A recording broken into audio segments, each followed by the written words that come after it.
Hello, thanks for joining us on your channel of choice at this time, Africa Independent Television AIT. Welcome to Focus Nigeria, your program that puts the searchlight on topical issues in the polity.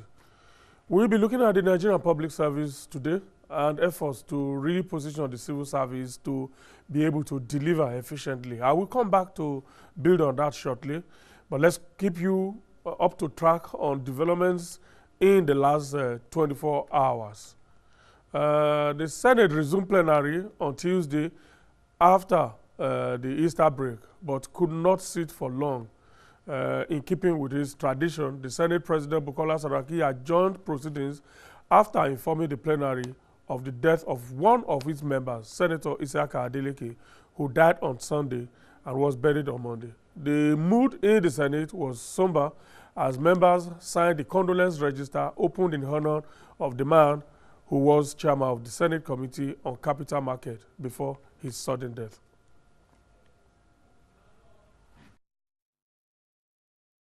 Distinguished colleagues, it is the practice and convention of this Senate and indeed the National Assembly to always show respect and honor our dead colleagues by adjourning our plenary sessions. I will therefore move that because of the death of our colleague, which took place on Sunday, I will move a motion that this Senate observes a 1-minute silence and thereafter adjourns till tomorrow, the 26th of April, 2017. Rise with a heavy heart to second the motion that we do observe a minute silence for the soul of our departed colleague.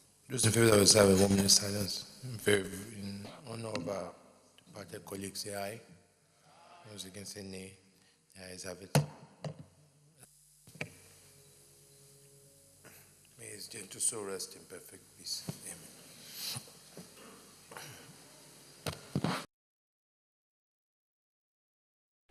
And in the House of Representatives, the entire plenary on Tuesday was devoted to the departed senator as members paid glowing tributes to his memory. He came to this world, saw and conquered. He was a political icon of no mean repute, a shrewd manager of men and resources, and indeed a philanthropist. Like I said, Egbon was a fantastic politician. He was flamboyant and had one of the most, what I can call, most cordial relationship with his younger brother. Because for those of us who are politicians, for those of us who are close to them, you could not tell in his lifetime the difference between Egbon and his younger brother, Dr. Deji Adeleke, who incidentally is the father of that known, renowned and known musician, Davido. The best I know about Isiaka Adeleke, Mr. Speaker, is someone you can call a complete philanthropist. He is a complete gentleman, a very proactive and very vibrant politician who had the interests of his people at heart. He was keeping his gate open. You would know the difference between the governor and the commissioner and even a youth corps. So, Mr. Speaker, it is very sad that the people of Abia is mourning today their great son because the mother is from Abia.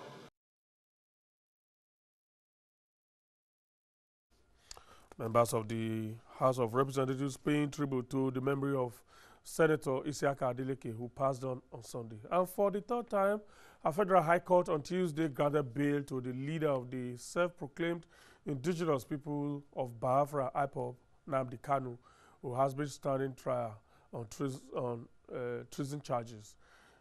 Justice Binta Motla Nyako granted bail to the IPOB leader in the sum of 100 million naira with 3 sureties, one of whom must be a serving senator, another one must be a Jewish religious leader, and the third, a highly respected person of Igbo extraction who owns land anywhere in Abuja. The bail was said to have been granted on health grounds, as the other 3 defendants were not considered during Tuesday's proceedings.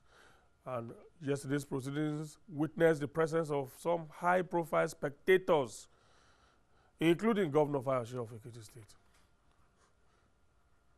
Resist every attempt by the federal government to flout this order made by the court this morning. Even to without mobilizing people to the street, I will do that.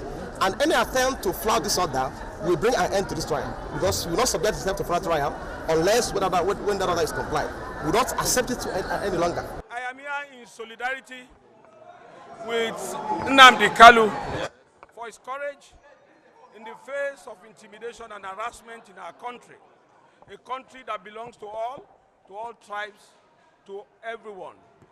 This nation, this country belongs to us. This oppression must not continue. God is greater than man. This is a phase in our country, and it shall surely pass.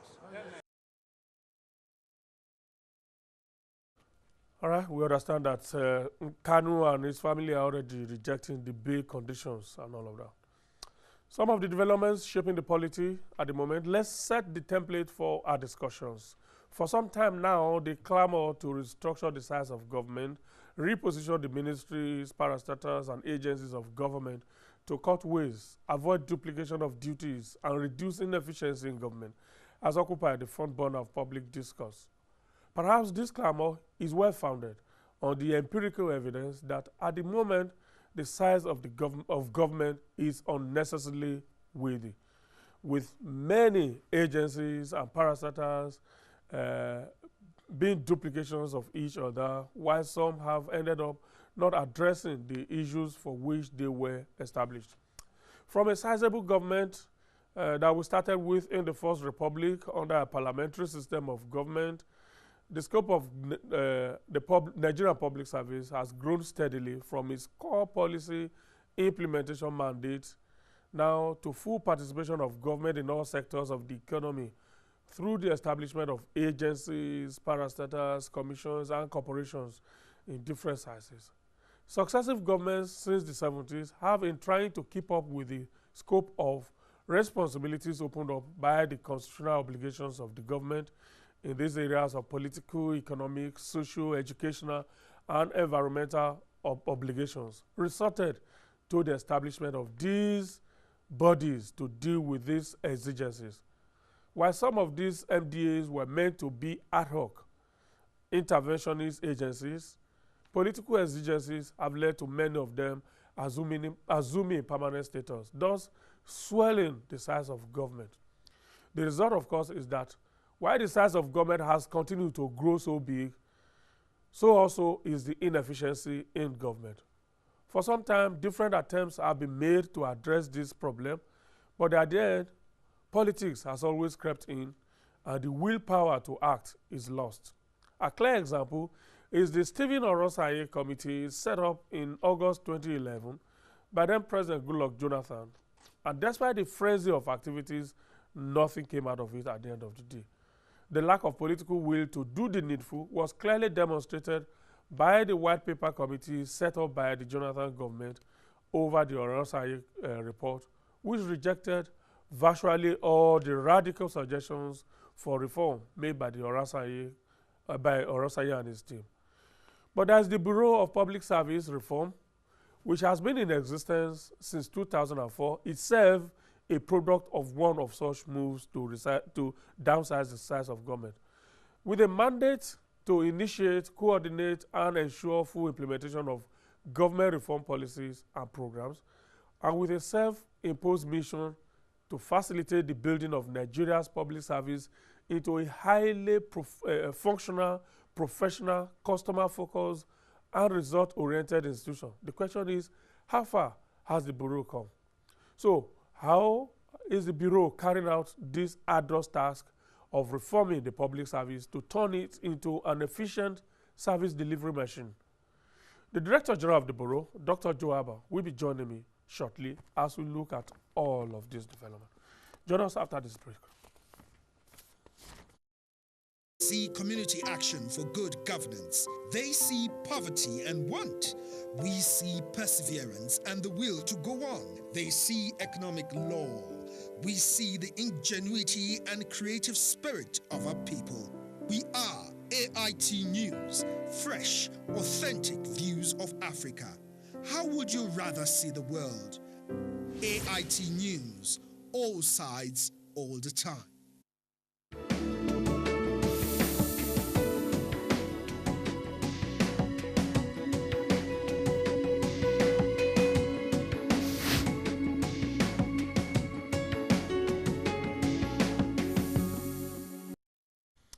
Right, if you're just joining us, a very warm welcome to you. Our guest, Dr. Joe Abah, is also here. Dr. Joe Abah is the Director General, Bureau of Public Service Reforms. DG, good to see you. Good morning, Benga. I like what you're wearing. People were betting on what I should wear, and the consensus was I should dress exactly like you are dressed. So I'm happy that we've swapped for a change. Why did you dress like this? Because I knew you would, so I didn't really? I didn't want to compete with you. Anyway, good to have you here Thank after you, so many attempts. Thank you. Thank Glad you so to be much. here. All right, let's start with the Bureau. Since 2004 that you came on board, I'm sure the Bureau itself, correct me if I'm wrong, the Bureau itself is, as a result of one of the numerous efforts in the past to correct the wrongs in government, particularly the inefficiency that has been associated with the public service, and again, the unwieldy nature of the government. At a time when other countries are running compact government, we have continued to expand. How far have we come with this Bureau since 2004? We've come quite far, actually. I think the part of the nature of the work of the Bureau is that we are somewhat like an internal think tank for the government. So a lot of what we do, you see through the work of others. So as an example, it was the Bureau that put in place the integrated payroll and personnel information system that pays civil servants, okay. which has so far uncovered about 65,000 ghost workers. And by linking that to the bank verification numbers, we've exposed another 23,000. That's the IPIPs also? IPs, yes. Yes. So that was initiated by the Bureau. We've also worked with a number of agencies. We've recently finished work with the Nigerian Communications Commission. By the 15th of May, we will start working with the Niger Delta Development Commission. Okay. We've done some work with NATI. We've done some work, we're doing some work currently with the Universal Basic Education System to strengthen basic education. We're working with the Office of the Head of Service to put in place a new performance management system. We've worked with the Office of the Head of Service to put in place a structured capacity building program for public servants that is based on competencies, the competencies you actually need to function as a public servant. As you were saying earlier, we've done quite a bit of work on rationalizing agencies and parastatals. We are the secretary to the implementation committee of the white paper on the Orosanye report. We've produced a 10-year strategy for reforming the public services. We're working with Servicom. We've just done some work now to make it easier for Nigerians to get driver's licenses and to get international passports. We're working on the National Identity Management System. We've done some work with FRS on making it easier to get tax clearance certificates. So I could go on and on. So, but I think we'll need to pick one of all of these things, one after the other, to see what the reforms have been. Yeah. Yes, but my point is that you've been you notice the change through the others, okay. Because we facilitate, like you quite rightly said in your introduction. Okay, all right. Why is it that each time we think of a problem or we see a problem in government, the first thing we think is, okay, let's have a law to address it. That law ends up setting up a bureaucracy. even now as we speak, even when the effort is to rationalize, see which of the agencies have outlived their usefulness, see which ones we could merge. If you go to the National Assembly now, I'm sure 90% of the laws or the bills pending before them, at the end of the day, each bill will have one agency or the other that will come out as a result of the efforts of that bill. Absolutely. If you look at, for instance, we're talking about INEC, the need to restructure INEC, unbundle INEC. At the end of the day, if that happens, we are going to have at least not less than 3 agencies in addition to the current bureaucracy that we have. Why is it always, when we identify a problem, we must establish a bureaucracy to deal with the problem? I don't think you are as frustrated as I am about that issue, Benga. I think I'm probably the only government official in Nigeria to have called for civil society to come and work with me to put an end to this menace. People, rather than deal with a problem, think that you simply create a new alternative and the problem goes rather away. than addressing the inefficiency in an existing agency. Exactly. So rather than addressing the inefficiency, taking the difficult decisions that need to be taken, people simply create new organizations. And worse still, they don't just create new organizations, they let the other one remain. It will be a different thing if you created a new one and closed down. Yes, and scrap down the one before.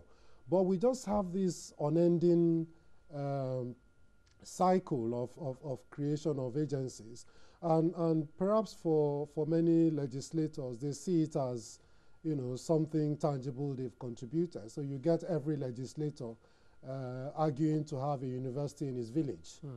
There's one legislator that is pushing for, in fact, 2 or 3 legislators, one from Kogi State, one from Kano State, one from, I think, Kebbi, pushing for the establishment of universities of education, Federal University of Education in their village, even though there's already a College of Education, a few miles away.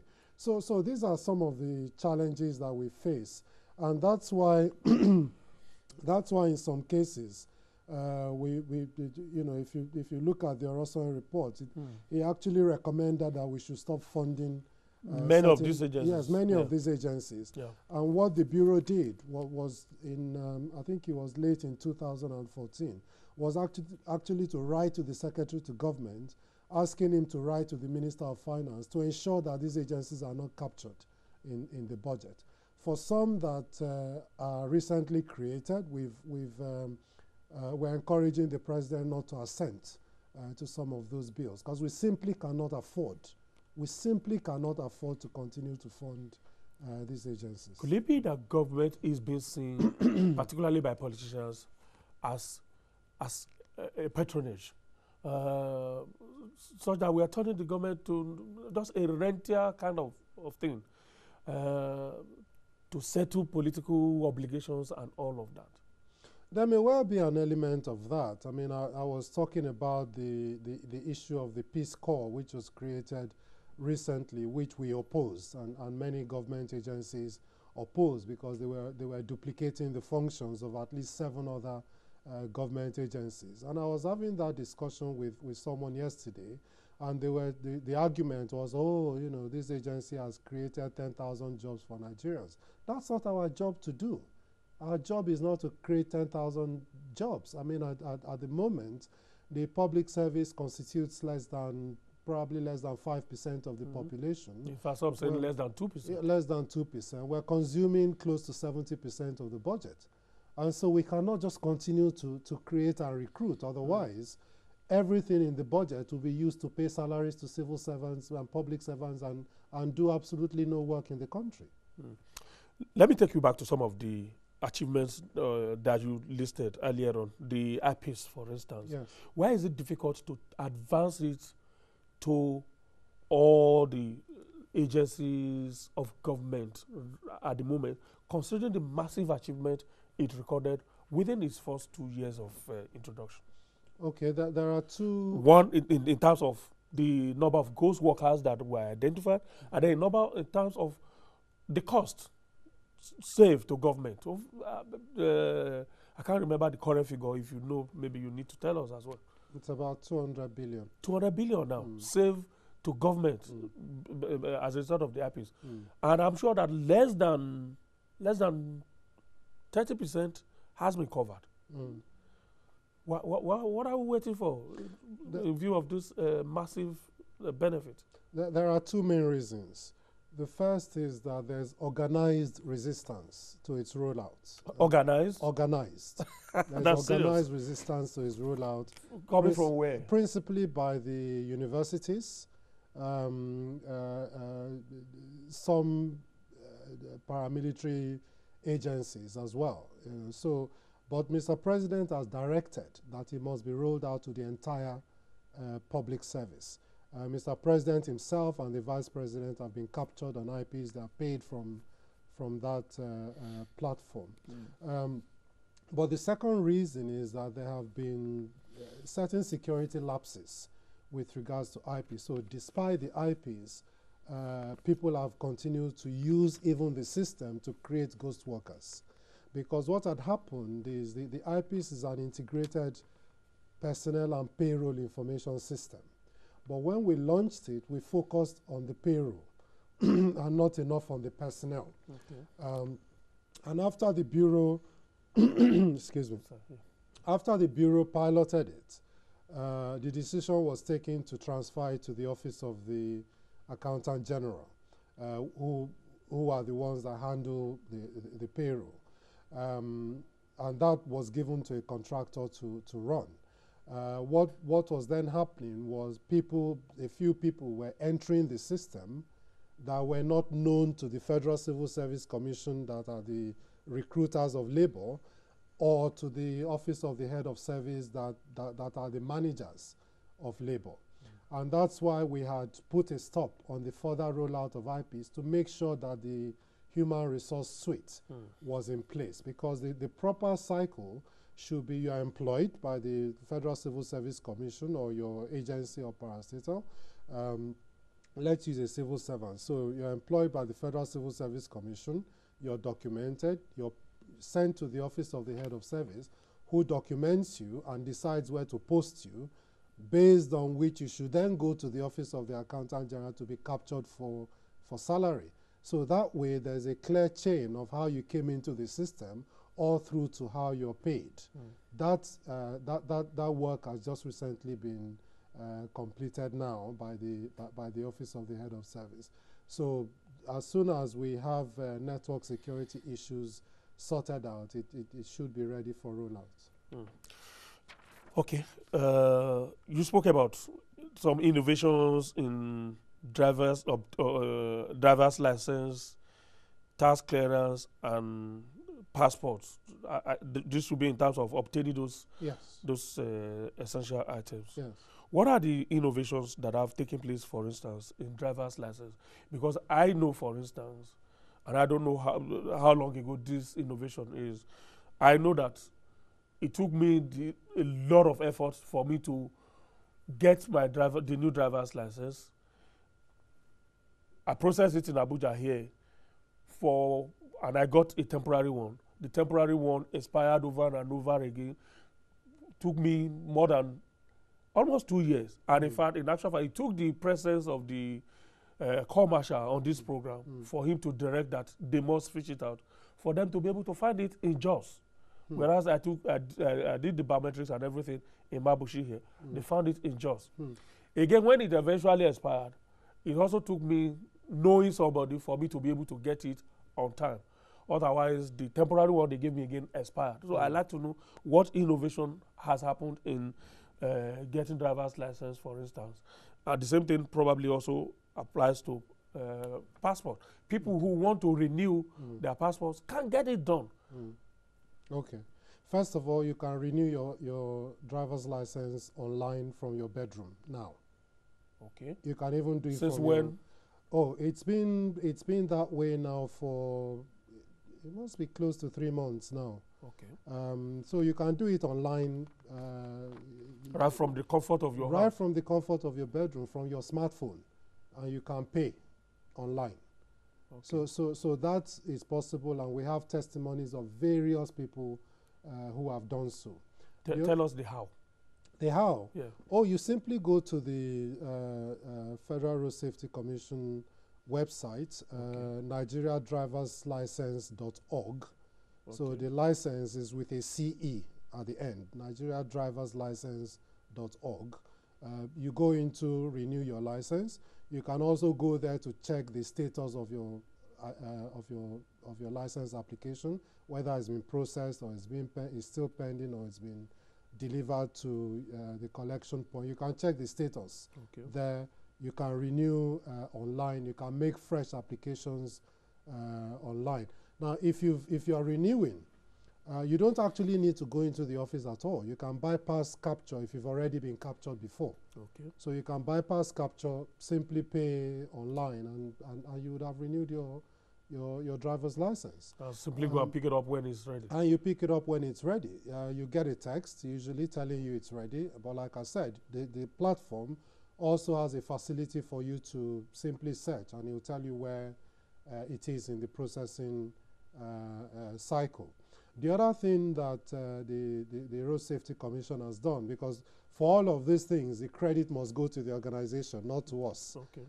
All we do is advise and facilitate. So the other thing that the Federal Road Safety Commission has done is they've produced a rollout banner describing the entire process from beginning to end, which is now in their offices, and also showing you how much it costs. Okay. So it's clear that for a 3-year license, it's 6,350 naira. For a 5-year license, it's 10,450 naira. So all of that information is available on the website. There are also, for those that are on social media, there are also, Twitter handles that you can tweet out, and they'll simply tell you what's going on with your license. But the important thing, Benga, is that there was a period during which there was a backlog of licenses. So there was that period, but the Corps Marshal has assured me that the entire backlog will be cleared by the end of May. And very many people who had been waiting for their licenses for quite a while are reporting back to us that they're now beginning to get them. So the work is moving on very well. Passport and tax clearance. Okay, passports, again, we had an issue principally with passport booklets, the unavailability of passport booklets. But those are now available across the country and even in the international missions at the embassies.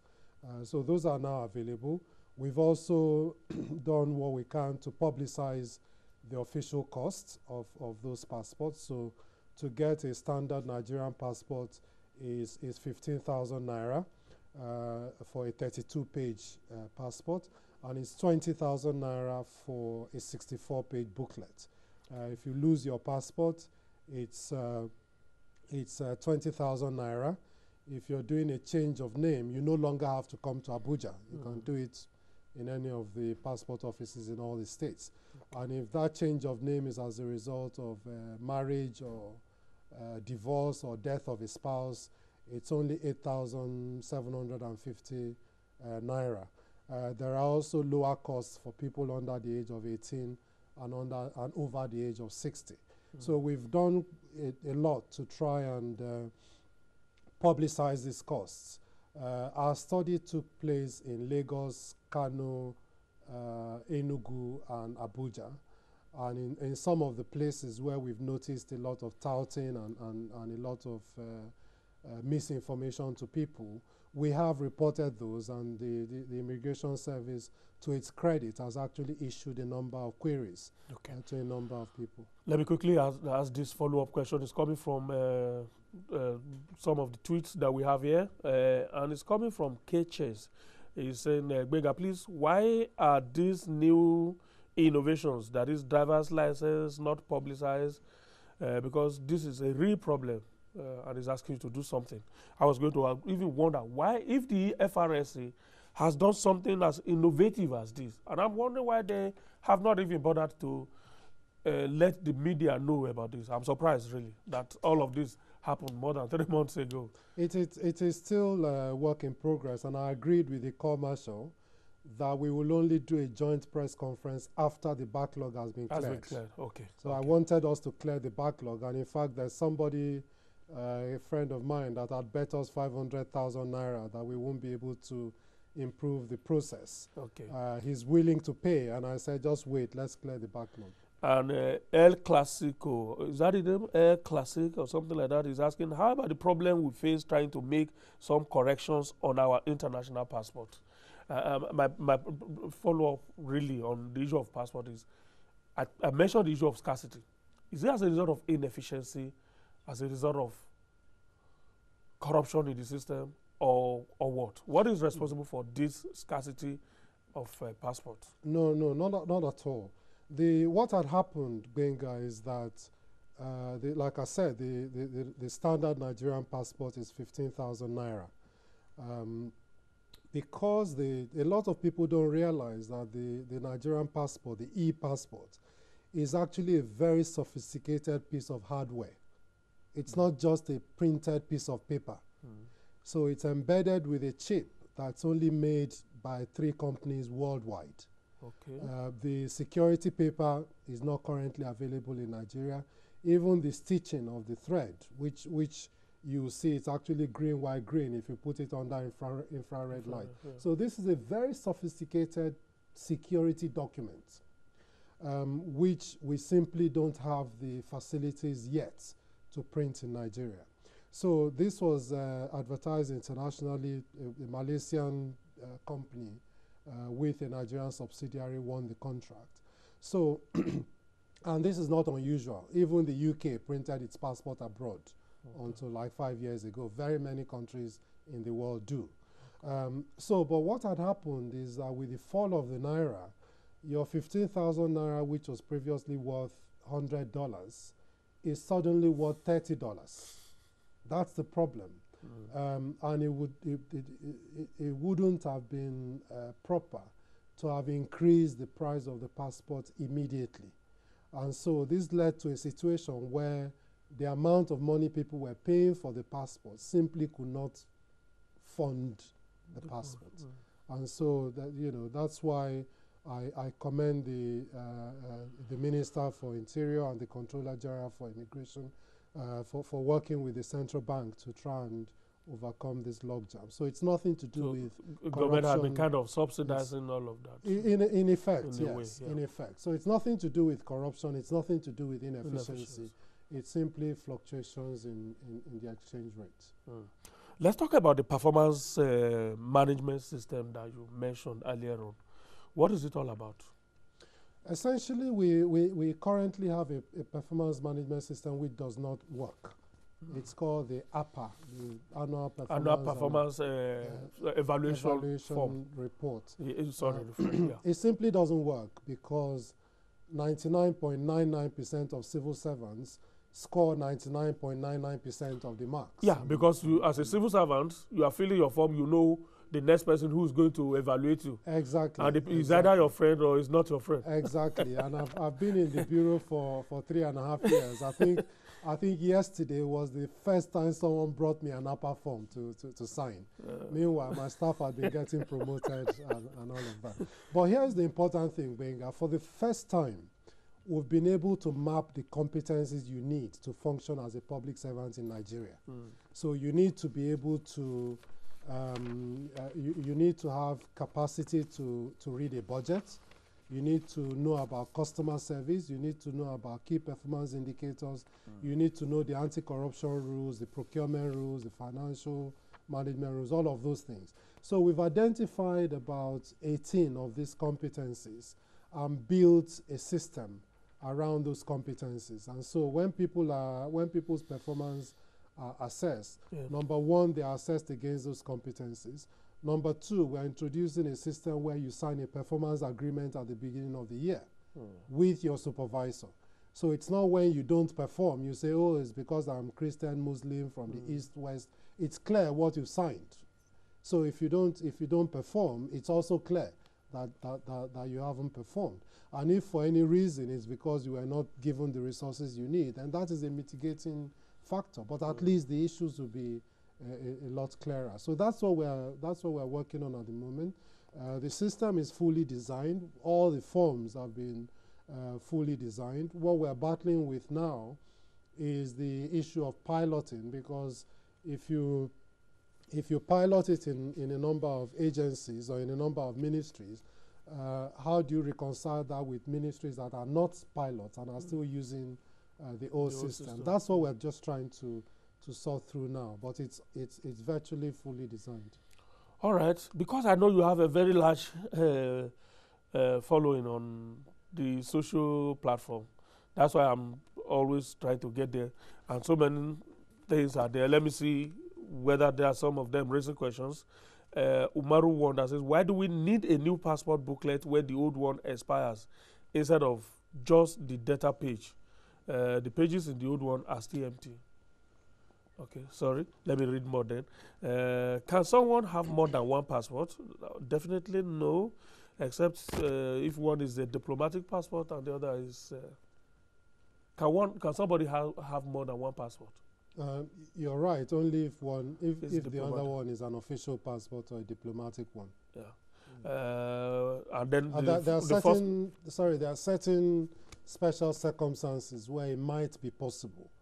For instance, some countries will stop you from entering if they see that you've been to Israel or to some of those other countries that they don't have. Exactly, or say if you've gone to Pakistan and you want to enter India, you may have issues. So, but you may be able to make a case where that is the case. Is it the same thing as somebody having the Nigerian passport and having the ECOWAS passport? No, the Nigerian passport is an ECOWAS passport. Okay. So it's the same. Okay. Yeah. The first question somebody was asking, why do we need a new passport booklet when the old one expires instead of just the data page? Instead of just the data page as new. In other words, we have a passport. You have so many empty pages there, but it's only the data page that actually has expired. That's where the expiry date is. Can't we just change that page alone? It's what I was saying, that the passport is actually a sophisticated piece of hardware. Once you tamper with it somehow. Yeah, because it has a chip embedded in it that controls how long it lasts. Okay. It's not just the thing that's printed on the database. And I think just taking it out and changing the data page alone would probably cost you even more than doing a new one. Okay, this other question, I think you have answered it. Good morning, Benga. Please ask your guests the costs of renewing international passport. How must we do it in Nigeria? Is that the No, you don't have to do it in Nigeria. You can do it abroad too. What's the agency doing to accelerate the release of this license within the 3-month line? Is that within your realm or FRSC? It's FRSC, and that's what I'd said, that by the end of May, the backlog should be clear, because what should then happen is when you get a temporary license, you should be able to receive the permanent one within 2 months. So that's the system we will need to get to clear the backlog, make sure that when you now get the temporary license, within the 2-month expiry period, you should get the permanent one. And I think these other questions I can actually answer on your behalf. Please ask Dr. Abah, how can someone who lost his driver's license go about getting a replacement? That is an issue for FRSC. It is, but you simply apply. Yes, online. and of course somebody is asking, how do we reduce the racket? Of course, the racket that is associated with getting a new driver's license. I think that's another.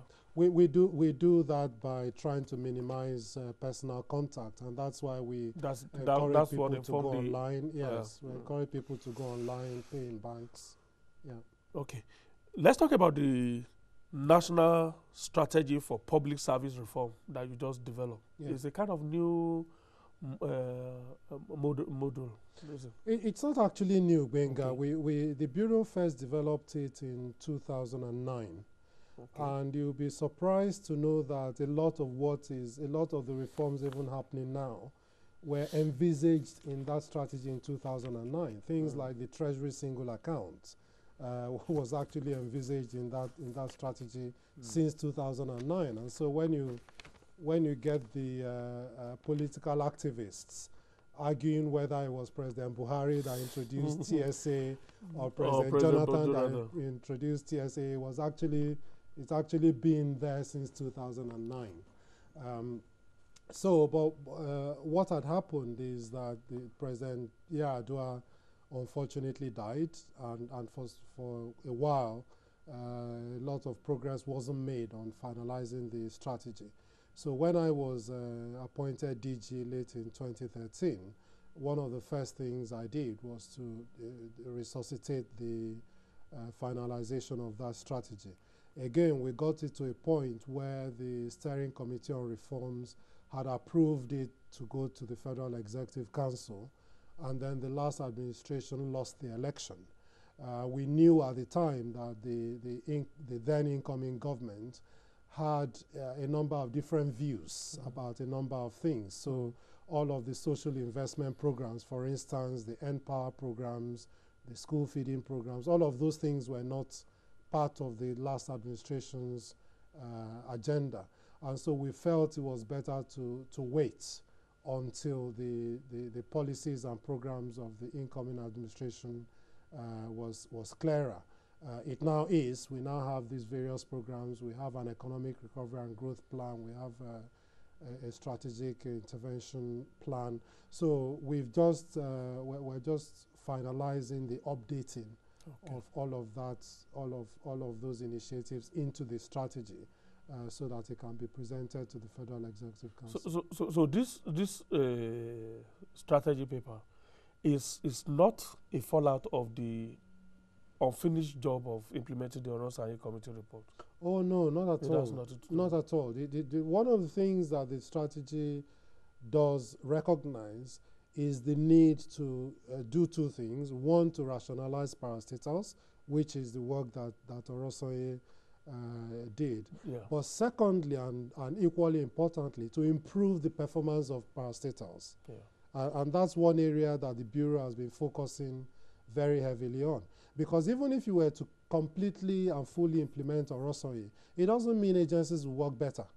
You just have fewer of them. You scrap some, you make some others, but it doesn't actually mean... Yeah, but an aspect of that committee report is the introduction of what the committee called, can I remember now? Traffic light model. Green, red, green, amber, and red. Which is that all public servants will have to go through that system. Green means you pass. On the surface of it, you are eminently qualified to be in the civil service. And amber means, okay, you may be good here, but it will be better if we move you elsewhere within the context of the rationalized agencies and all of that. And red outrightly means you have outlived your usefulness in the public service and you have nothing more to offer. I don't know if we're talking... I don't know whether you stumbled on that aspect of their recommendation. Well, first of all, let's focus on the terms of reference of the Oronsanye report. The terms of reference was to list and classify into sectors all the agencies and parastatals of government. That's the first thing.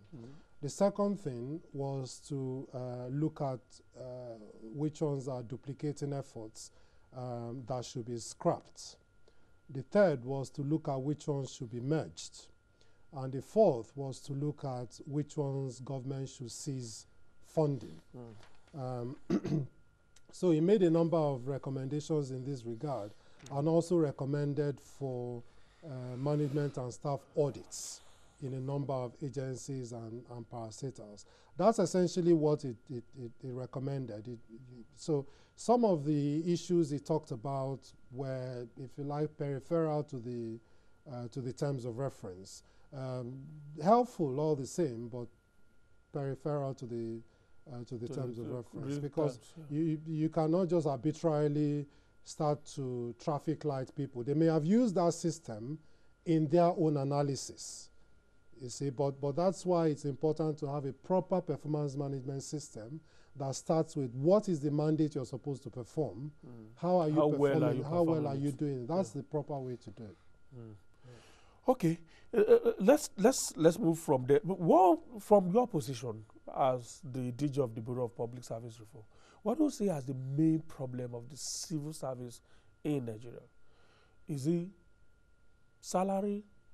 Is it the general atmosphere or what? Because a lot of people will say you can't have the civil service the way you have it in Nigeria and expect wonders from them. Average salary, 18,000 or so.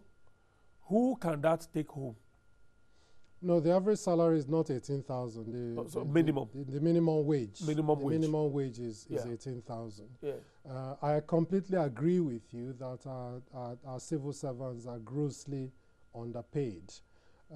However, we're in a situation where we already consume, something. Well, the public service already consumes close to 70% of what's in the budget, which is why the head of service of the Federation is focused very heavily on stopping the civil service from viewing itself simply as a cost center to being a facilitator of growth and revenue. Because if you earn 100 naira and you cost 70, then that looks like a huge sum. But if you earn 1,000 naira and you cost 70, nobody would even bat an eyelid. In fact, people will say, why don't you increase their pay? So we need to make sure that we produce more wealth and that the civil service facilitates the production of more wealth. And we're doing that by focusing on improving the ease of doing business, making it easier to register companies, making it easier to get licensing from government, whether it's driver's licenses or passports or the visa on demand or a number of these initiatives that government is trying to put in place to facilitate growth. So yes, the issue of salary is a major one. It's a major problem, but I think it will be easier for us to consider increases in salary if we can raise the level of productivity and efficiency. The other part that consumes a huge chunk of the 70% is these agencies and parastatals. So they consume a huge chunk. Another huge chunk is the National Assembly, who basically set their own rates regardless of what the Revenue Mobilization and Fiscal Allocation Committee sets. So it's why my bureau, for instance, has actually published on our website the pay of every public servant, including Mr. President. It's on our website. Everything that the legislator should get, all the allowances they should get, everything is there. And Nigerians can take a look at it. Whether what they then take home that's a different matter. So we make a distinction between what people earn and what people take. Does that come under what we call the communication between government and the people, trying to bridge the gap between the people and their elected leaders and public officers? Again, there is the Freedom of Information Act, which places an obligation on most agencies of government to make proactive disclosures, which they are not doing. The last sampling done by, I can't remember, what's the name of that organization PPDC. now? Yes. Was abysmal. Even agencies that are into information are not proactively disclosing information. It's as bad as that. So how I hope you saw that PPDC rated the BPSR as the most transparent government agency in terms of procurement. Yeah, that's just one out of how many? And the only one that proactively discloses all its information. Yes, it's one out of many, but we're supposed to be the example to the public service. Hold out the light to others. Yes, we're supposed to be the beacon of light. And that's why we're the first agency in the country to have an electronic Freedom of Information portal. So if you go to our website now and do an FOI request, I'll get it immediately on my phone. And our record for response time to FOIs at the moment is under 2 minutes. Since we've done it, under 2 minutes? Yes. That's if you come electronically? Yes, it's under 2 minutes. Since then, my brother Waziri Adiyo of NATI has put in place a similar system. The Nigeria's efforts on the Open Government Partnership, the Nigeria's action plan actually says that every other agency should adopt the BPSR model for freedom of information. So we're getting there. We're aware of the issues, but we're taking it to scale now. Do you agree that even right now, in spite of all the reforms, the size of government is still too big to guarantee efficiency? If you agree, why is it that government after government is always reluctant to go the whole hog when it comes to, doing the needful? If agencies are existing and they are duplications of each other, you know what to do. Why is it impossible to do that? I ask this question because I have put the government white paper or the Orosaye report side by side with the recommendations of the committee itself.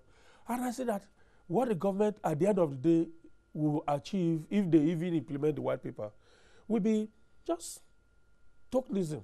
It's just so little. Why is it difficult for government to want to do the needful? Right from when you look at all the previous reports from Alice Ayida to Simeon Adebo, Simeon Adebo actually started, Alice Ayida, the T.Y. Danjuma report, and all of that. Lack of will to implement fully what those committees have recommended. Well, you asked a number of compound questions. So sorry. Let's try to peel them. Okay, so the first thing you asked me was, do I agree that the service is too large? Yeah. And I think we need to be a bit sophisticated when we talk about that. So first of all, the Federal Civil Service of Nigeria is 82,096 people. 82,000? 82,096. And I'm very proud to be able to give you the exact figure that I'm not telling you we're about. Plus or minus the ghost workers? No, those are the people after verification. Okay. Who were paid at the end of March. Okay? So we're 82,096 people. So first question is 82,096 people too many? For a country of 170 million For a country of people? 175 million people. That's the first question. And that's why we need to be a bit more sophisticated when we make these statements. Now, the second thing is one person, just not having 82,096, just having one person. That one person can actually be bloated if they are not delivering what they are supposed to deliver. I see. Do you understand? Yeah, I do. So the issue is not the absolute numbers. The issue is efficiency or the efficiency and the productivity of these people. So we mustn't rush to say, oh, X number is bloated. I mean, people like saying it. I think it's completely unsophisticated. This is the first time I'm getting a figure, actually. It's the first time you're inviting me, Benga. No, it's not the first time. It's the first time I'm coming on your program. Okay, so, but the issue is, what do these 82,096 people produce for the money that they are paid? That's the issue. And you'll be surprised to know that since 1954, when the indigenous civil service started, we actually haven't often done enough work to clarify all the mandates of the ministry, link that to what the department should do, what the units should do, what the individual should do, which should then produce an individual job description for the person and a list of targets that they're supposed to achieve. Udoji tried to do that in 1974. Unfortunately, the government of the day chose to simply implement the pay rises and ignored the real reforms that Udoji presented. And since that Udoji report, it's basically been reviews. I won't call them reforms. It's basically been reviews. Should we call PEMSEX DG or should we call them PEMSEX? Should they live with the government that appointed them? Should they stay? Those are not real reforms. I mean, reforms are things that move things from one state to a better state. So that's what that's what has happened. But in terms of the reasons why governments don't take decisions, I think you and I know the answer.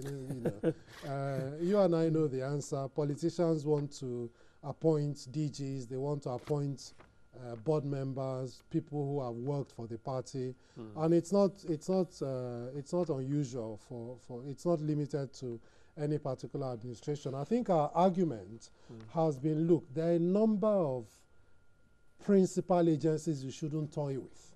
Okay. You know, all right. There are others that you can go and appoint your loyalists into, but certain agencies should be professional. Doctor, I'm sure you can see all these people that have been hovering around us since, making all kinds of signs to us. They are actually telling us, in essence, that we have run out of time and we should just end it here and go. We'll find time to come to build more on this. We'll keep our gaze on the Beaureu, and once we have something to talk about, we'll get across to you again. Thank you very much. Thank you so much. Dr. Joe Abah is Director General Bureau of Public Service Reforms, and together for the past 50 minutes or so, we've been looking at the activities of his bureau vis-a-vis the clamor for efficiency in government. Thank you so much, sir. Appreciate it. That's Focus Nigeria today. Thank you for investing your time with us. Do enjoy the rest of the day. We will be back tomorrow, God willing.